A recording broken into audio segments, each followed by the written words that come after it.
1947 से लेकर हिंदू महासभा राम जन्मभूमि का मुकदमा लड़ रहा था। यही लाल कृष्ण आडवाणी सहित भारतीय जनता पार्टी और आरएसएस के प्रमुख नेताओं ने हमारे नेताओं से संपर्क किया और उन्होंने कहा कि भाई साहब, आप लोग इस तरीके से मुकदमे लड़ते रहेंगे, अगर आप कहें तो इसका हम राजनीतिकरण कर दें और अपनी सरकार बन जाएगी तो राम जन्मभूमि का मुकदमा ठीक ठाक हो जाएगा। और साहब, हम लोग साइलेंट हो गए, अपनी छाती में इनको बैठाकर पूरे भारत में रथ यात्रा निकाली और उस रथ यात्रा से इकट्ठा हुए 1400 करोड़ रुपए ये लोग डकार गए, जिसका आज हिसाब नहीं है। तो 1400 करोड़ रुपया ये खा गए।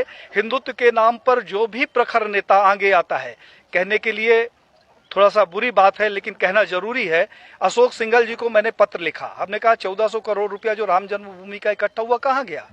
अशोक सिंघल जी से हमारा बड़ा आत्मिक लगाव था।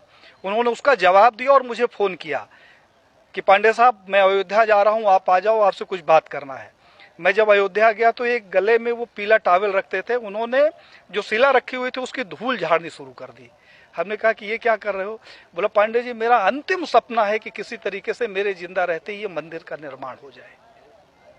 साहब, उन्होंने हमारी उनकी काफी गंभीर चर्चा हुई। उन्होंने कहा, पांडे जी अभी नहीं तो कभी नहीं। तो हमने कहा, क्या करोगे, आप लड़ तो सकते नहीं। बोले कि अब मोदी है और लड़ूंगा भी और विरोध भी करूंगा। और साहब, अशोक सिंघल जी एक स्वस्थ व्यक्ति जिसके साथ हमने 2 दिन बिताया, वो दिल्ली जाता है और अचानक उसकी मौत हो जाती है। प्रवीण भाई तोगड़िया, जिसके पास जेड कैटेगरी की सुरक्षा हो, जो पेशाब करने बाथरूम में जाता है तो पहले बाथरूम चेक होता है और वो रोड के किनारे लावारिस पड़ा मिले, उसकी सिक्योरिटी का पता नहीं और उसका पता नहीं।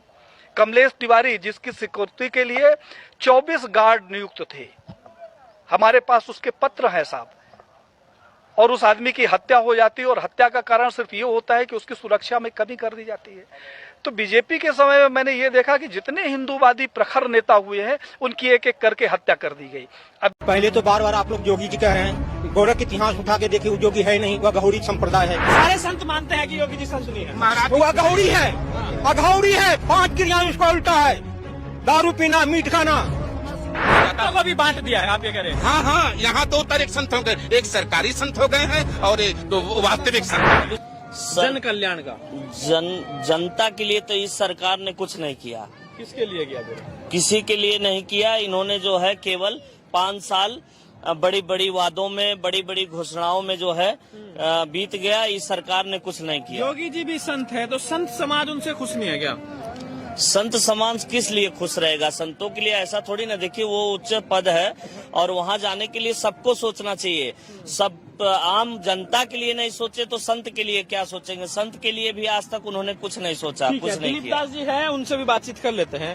तो सर, आप ये बताइए, अभी जो चुनाव आ रहा है तो आप कैसे देख रहे हैं उसको लेकर? जो है अयोध्या पर हर किसी की नजरें टिकी हुई है।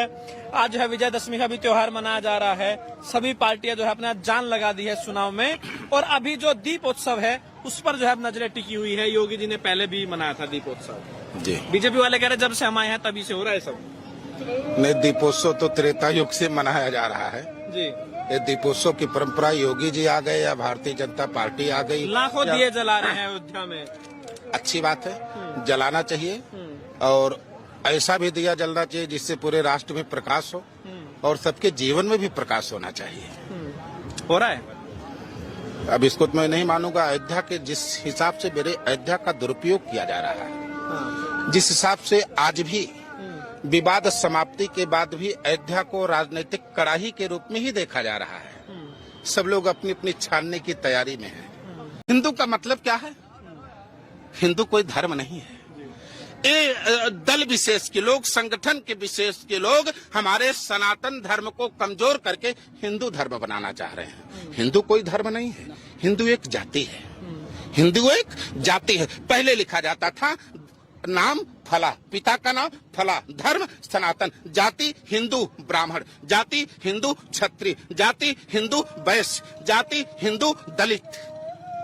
हिंदू एक जाति, हिंदू कोई धर्म नहीं। ये लोग हिंदू धर्म अलग बना करके संतों को, सनातन संस्कृति को, ऋषि मुनियों को, परंपराओं को तोड़ करके और ये नया विक्रमादित्य बनना चाहते हैं। हिंदू आप कैसे देख रहे हैं महाराज जी? जो बात कही जा रही है, जो संत समाज है वो नाराज चल रहा है, क्या वजह मानते हैं? देखिए, संत समाज भी असंतुष्ट है। व्यापारी भी असंतुष्ट है, यहाँ के नागरिक भी असंतुष्ट है और एक परिवर्तन का लहर चल रहा है पूरे प्रदेश में। परिवर्तन, सत्ता परिवर्तन जो है यहाँ पे उत्तर प्रदेश में कोई पार्टी ऐसा नहीं है कि लगातार कभी रिन्यूअल हुई हो। और पिछली सरकार अखिलेश यादव जी द्वारा जो है यहाँ 85 सड़कें और ये 6 जो है कॉम्प्लेक्स 24-24 समाज बीजेपी के साथ नहीं जाएगा अबकी बार सपा की? बिल्कुल नहीं जाएगा। बिल्कुल। क्या कह रहे हैं, क्या लग रहा है योगी जी की राज में संत समाज किसके साथ जा रहा है? जय श्री राम। पहले तो बार बार आप लोग योगी जी कह रहे हैं, गोरख इतिहास उठा के देखिए, वो योगी है नहीं, वह गहोड़ी संप्रदाय है। गोरख पीठ से उठा है, 4 संप्रदाय बना है जो आज हमारे हनुमानगढ़ी में नागा का निर्माण किया गया है। गोरख पीठ अगौड़ी संप्रदाय है, कभी संत हो नहीं सकता है। और संत है तो राम जन्मभूमि बनाने के पहले सतसागर को उजागर करे। संस्कृति हमारे राम का सतसागर मिटा दिया गया। 4.5 साल के अंदर में सतसागर के जल से राम जी के राजा अभिषेक हुआ था। वह द्वापर में वह सतसागर को मिटा दिया गया। 4.5 साल में 1 इंच नहीं बच रहा है। और जोगी बार बार कह रहे हैं पाप क्यों रच रहा हुआ, अघौरी है, उसको पर शाही लांघना पुण्य नष्ट होता है, कामन पुण्य नष्ट होता है। आप सारे जो संत हैं, एक मिनट, आप सारे संत मानते हैं कि योगी जी संत नहीं है? वो अघौरी है, 5 क्रियाएं उसका उल्टा है, दारू पीना, मीट खाना। इतनी चरम पे महंगाई है, सिलेंडर 1000 रुपए है, पेट्रोल जो 100 रुपए पार है, डीजल 100 रुपए है और कड़ुआ तेल 200 रुपए लीटर है। और शिक्षा, बेरोजगारी इतने चरम पर है, उस पे सरकार का कभी फोकस ही नहीं गया। लेकिन आज श्री राम एयरपोर्ट के नाम पर हमको योगी सरकार के अधिकारियों द्वारा सताया जा रहा है, पीड़न किया जा रहा है, फर्जी मुकदमे में जेल भेजने की धमकी दी जा रही है।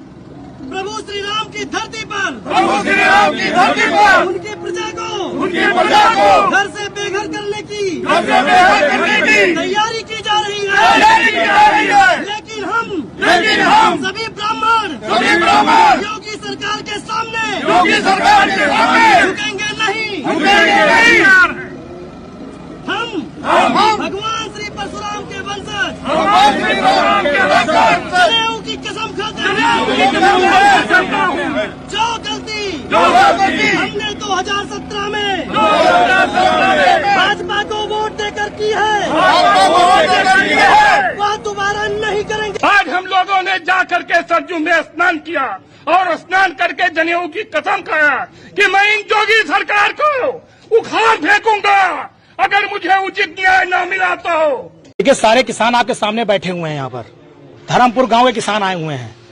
मामला ये है कि श्री राम एयरपोर्ट का निर्माण हो रहा है। श्री राम एयरपोर्ट में गंजा, कुटिया और धर्मपुर की जमीन ली जा रही है। हमें सबसे पहले आपत्ति तो ये है कि वो जमीन उपजाऊ है, वहाँ पर खेती होती है, बहुत ही उपजाऊ जमीन है। ये आने वाले समय में ये सबक सिखाएंगे हम लोग बीजेपी को, खास करके मोदी जी को। ये बिल्कुल ही एकदम बर्दाश्त से बाहर है, ये बर्दाश्त से बाहर। सर, लग रहा है कि चुनाव में कुछ पड़ेगा? बिल्कुल ही पड़ेगा, बिल्कुल ही पड़ेगा। हाँ, ये हिंदू मुस्लिम करने से थोड़े ही चलने वाला है। सबसे पहले हम आज देखेंगे ना, आज हैं, कल मुस्लिम बनेंगे कि ईसाई बनेंगे, ये कल की बात होगी ना। आज तो पेट भरें पहले, आज गाड़ी में पेट्रोल डालेंगे तब ना कहीं जाएंगे। कहीं कुछ भी कहना जो है ना, ये चूंकि अभी अंधभक्तों की कमी नहीं है ना, अभी यहाँ तो ट्रोल करते रहिए ना, जो करना हो करते रहिए, आप फांसी पर लटका दीजिए। हम तो समझते हैं कि अंग्रेज के जमाने में जिस तरीके से लोग बोलने से मना करते थे, इसी डर से कोई नहीं बोलता है। आने दीजिए ना आप इलेक्शन, देखिए फिर क्या होता है। बहुत तकलीफ हो रहा है, बहुत जरूरत से ज्यादा तकलीफ हो रहा है। 500 रुपए का पेट्रोल हम लोग एक बार लेते हैं। हमारे देश को ऐसा एक अक्षम प्रधानमंत्री, एक ऐसा निर्लज, एक ऐसा नपुंसक प्रधानमंत्री मिला है जो देश चलाने लायक नहीं है। आप नहीं, आप ऐसे नहीं, मैं वीडियो बनाता हूँ मैम। आप मेरे को अपना व्हाट्सएप नंबर दीजिए, मैं मोदी के लिए वीडियो बनाता हूँ। और ताज्जुब की बात देखिए कि मैं बीजेपी कार्यकर्ता भी हूँ और मुझे कार्यकर्ता भी हूँ और मुझे इतना दुख है। ऐसे निर्लज, ऐसे